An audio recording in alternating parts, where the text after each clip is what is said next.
मंगलवार को जनसुनवाई में ये आवेदन आया था। चूंकि ये मामला में गंभीर प्रवृत्ति का नजर आ रहा है। बिल्कुल, अगर और भी ऐसे मामले हैं तो रिकवरी कराना निश्चित ही है। बिना जियो टैग के अगर उसमें राशि आवंटित हुई है। योजना के जो प्रभारी हैं पत्नी के फर्जी दस्तावेज तैयार कर मातापुरा वार्ड के नाम से आवास स्वीकृत कराया और उसमें 1-1 लाख रुपए की संभवतः 2 किस्त जारी हुई। फिर सेकंड जियो टैगिंग गाँव की शहर में शिफ्ट कैसे हो गई, ये भी एक बहुत बड़ा सवाल। कहीं ना कहीं वरिष्ठ अधिकारी भी इस चीज को दबाने का प्रयास करते हैं। किसी भी अधिकारी ने मीडिया के सामने पेश नहीं किया वो आवेदन। बने बनाए मकानों को भी आवास दे दी है।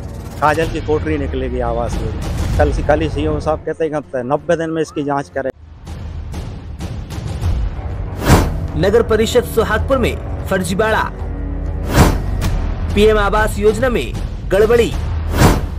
नपा कर्मचारी ने पत्नी के नाम स्वीकृत कराया पीएम आवास। फर्जी दस्तावेज से लिया पीएम आवास का लाभ। शहरी क्षेत्र के बदले गांव में बना लिया पीएम आवास। पार्षद धर्मदास बेलवंशी ने की शिकायत। नर्मदापुरम जिले की सोहागपुर नगर परिषद में प्रधानमंत्री आवास योजना का लाभ लेने एक कर्मचारी ने गजब ही कर दिया। आवास शहरी क्षेत्र में स्वीकृत किया और बनाया ग्रामीण क्षेत्र में। है ना हैरत करने वाली बात।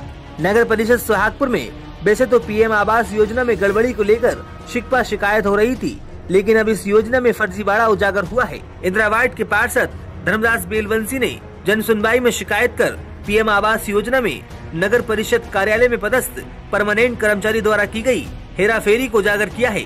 पार्षद धर्मदास ने सोशल मीडिया पर भी मामले का खुलासा किया।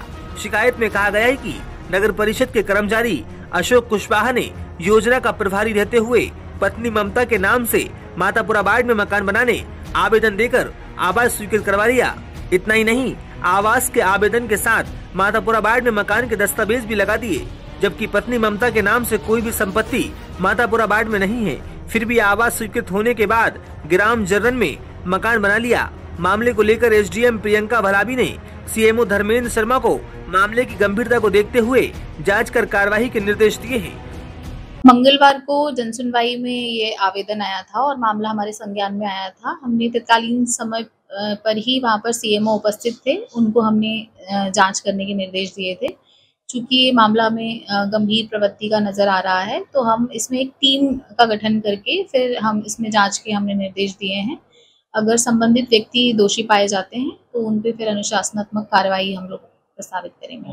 हम ऐसे इनकम टैक्स के कर्मचारी हैं जिन्होंने पीएम आवास का लाभ लिया है, लेकिन वो हिडन है, अभी उजागर नहीं हुए, तो उनकी जांच करें। बिल्कुल, अगर और भी ऐसे मामले हैं और जो कि छुपे हुए हैं तो विधिवत रूप से सभी की जांच कराएं। हम लोग सभी लोग की जांच कराएंगे और जो भी कार्रवाई होगी उसमें जो पात्र नहीं है और इस प्रकार से योजनाओं का लाभ उठा रहे हैं, शासकीय योजनाओं का, तो उन पे फिर हम कार्रवाई करेंगे। शिकायत सही पाई जाती तो रिकवरी होगी। बिल्कुल, शिकायत सही पाई जाती है तो जो भी व्यक्ति अगर अपात्र है और उसने योजना का लाभ लिया है तो रिकवरी कराना निश्चित ही है। उन पे कार्यवाही भी प्रस्तावित करेंगे और रिकवरी भी करवाई जाएगी। जियो ट्रैकिंग का मामला भी इसमें है, तो किस्तें एक के बाद एक दी गई हैं उसमें, क्योंकि पहली किस्त की जांच होने के बाद फिर दूसरी किस्त डाली जाती है। एक बड़ा सवाल है जियो टैगिंग के बाद डाली जाती है। विदाउट जियो टैगिंग के पैसे साफ करो। अच्छा, हालांकि जब जहाँ पर आवास बनता है तो वो जियो टैग फोटो वहाँ का जाता है, परंतु अगर आप जैसा कह रहे हैं ऐसा कोई ऑप्शन आता नहीं है कि जियो टैग जहाँ जो प्लेस होती है दूसरी जगह पर कहीं मकान बना ले या कहीं और से फोटो अपलोड कर लिया बिना जियो टैग के, अगर उसमें राशि आवंटित हुई है तो उसकी भी हम लोग इस बिंदु पर जांच करा लेंगे। उधर पीएम आवास योजना में हुई गड़बड़ी को उजागर करने वाले पार्षद धर्मदास बेलवंशी का कहना है कि ऐसे और भी लोग हैं जिन्हें नगर परिषद ने अपात्र होने के बाद भी आवास स्वीकृत किया है, जिनमें सरकारी कर्मचारी सहित आयकर दाता शामिल हैं। वहीं पीएम आवास योजना के हितग्राहियों की जांच हो जाए तो चौंकाने वाले नाम सामने आ सकते हैं। आइए आपको बताते हैं पीएम आवास योजना में हुई गड़बड़ी को लेकर क्या कहते हैं पार्षद धर्मदास बेलवंशी। नमस्कार दोस्तों, एक कहावत तो आपने सुनी होगी, अंधा बांटे रेवड़ी और चीन चीन के दे। ऐसा ही कुछ मध्य प्रदेश के होशंगाबाद जिले के सोहागपुर तहसील के नगर परिषद में एक मामला सामने आया है, जिसमें आवास योजना के चलते एक बड़ा फर्जीवाड़ा उजागर हुआ है। ये फर्जीवाड़ा उसी परिषद के एक पार्षद ने उजागर किया है। आइए बात करते हैं क्या कुछ है पूरा मामला। धर्मदास जी, सबसे पहले तो आपका स्वागत है। जी धन्यवाद। ये क्या है पूरा मामला, ये आवास योजना में जो फर्जीवाड़ा हुआ है? फर्जीवाड़े का मामला जो है कि यहाँ जो आवास योजना के जो प्रभारी हैं वो है, उन्होंने अपनी पत्नी के नाम से, क्योंकि जो प्रभारी हैं वो ग्रामीण क्षेत्र ग्राम पंचायत बांसखापा ग्राम जतन के में निवास करते हैं, लेकिन उन्होंने मातापुरा वार्ड के नाम से अपनी पत्नी के फर्जी दस्तावेज तैयार कर मातापुरा वार्ड के नाम से आवास स्वीकृत कराया और उसे ग्राम पंचायत बांसखापा ग्राम जर्नन में बनवाया। जी, धर्मवत जी, जब आवास योजना स्वीकृत होता है उसके पहले सर्वे होता है, अधिकारी पहुँचते हैं, तो ये किस तरह से हुआ होगा ये? उसमें जो भी उस मातापुरा के तत्कालीन वार्ड प्रभारी और अन्य जो योजना से संबंधित कर्मचारी हैं, सबकी मिलीभगत से ही ये कार्य को अंजाम दिया गया है और उनकी संलिप्तता भी इसमें है। इस मामले में जो आवास योजना की किस्त जारी हुई है, कितनी किस्त जारी हुई है अभी तक इसमें? उसमें 1-1 लाख रुपए की संभवतः 2 किस्त जारी हुई हैं, क्योंकि इसमें एक सबसे बड़ी चीज़ है, पहली किस्त जब जारी होती है उससे पहले जियो टैगिंग होती है। तो जियो टैगिंग सोचने से कि जियो टैगिंग बांसखापा गाँव की हुई या मातापुरा वार्ड शहर की हुई, और 1 लाख रुपए की किस्त जारी होने के बाद कार्य पूर्ण होता है, जब भी फिर एक दूसरी आपकी जियो टैगिंग होती है, कर्मचारियों की रिपोर्ट लगती है। फिर सेकंड जियो टैगिंग गाँव की शहर में शिफ्ट कैसे हो गई, ये भी एक बहुत बड़ा सवाल है। जब आवास योजना का लाभ लिया गया, तो ये आवास योजना बनाया गया है कि शहर में या फिर ग्राम में ही बनाया गया है? इसको नाम तो शहर का दिया गया है दस्तावेजों में, लेकिन उसे ग्राम पंचायत बांसखापा के ग्राम जर्नल में बनाया गया है। बड़ा गंभीर मामला है, ये आप तक कैसे पहुँचा? इसमें क्या कुछ हुआ है?